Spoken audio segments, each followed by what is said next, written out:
ભરૂચના આમોદથી વૈશ્વિક સ્તરે ગર્વની ક્ષણ સર્જાઈ છે, જ્યાં કેપી ગ્રુપે બોત્સવાના સરકાર સાથે કરેલા ઐતિહાસિક કરાર હેઠળ 36,000 કરોડ રૂપિયાનું રોકાણ કરીને 5 ગીગાવોટનો સોલાર અને વિન્ડ એનર્જી પ્રોજેક્ટ સાકાર કરશે, જે બોત્સવાનાને 2030 સુધી નેટઝીરો દેશ બનાવવામાં મદદરૂપ બનશે અને સાથે જ ભારતની ગ્રીન એનર્જીમાં વૈશ્વિક આગવી ઓળખને વધુ મજબૂત કરશે.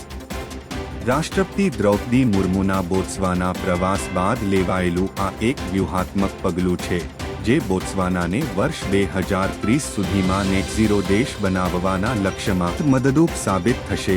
કેપી ગ્રુપના ચેરમેન ડોક્ટર ફારૂકજી પટેલે આ કરારને ગ્રુપના આંતરરાષ્ટ્રીય વિસ્તરણમાં સીમાચિહ્નરૂપ ગણાવતા વિશ્વાસ વ્યક્ત કર્યો હતો કે આ ભાગીદારીથી લાંબા ગાળાનું આર્થિક અને પર્યાવરણીય મૂલ્ય સર્જાશે.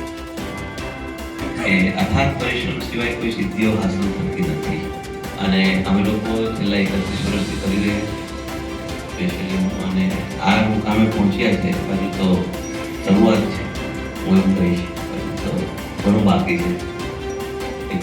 છે અને અમે મેક શ્યોર કરીશું કે અમે આજે બોત્સવાના છે, વર્લ્ડના બાકીના કન્ટ્રીઓને કેવી રીતે અમારા નોલેજ દ્વારા અમે લોકો એમ્પાવર કરી શકીએ. That is the mission.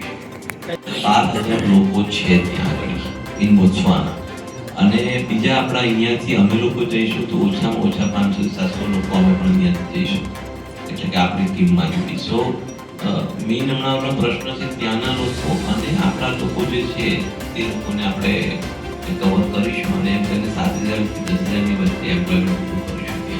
Certainly we view India in very great light because we had our first state visit hosted by President Bobber being of the President of India. And I think that in itself being the first state visit by a leader from India in over 50 years in Bhutan, that in itself goes to show the importance and the high standing that we hold India in.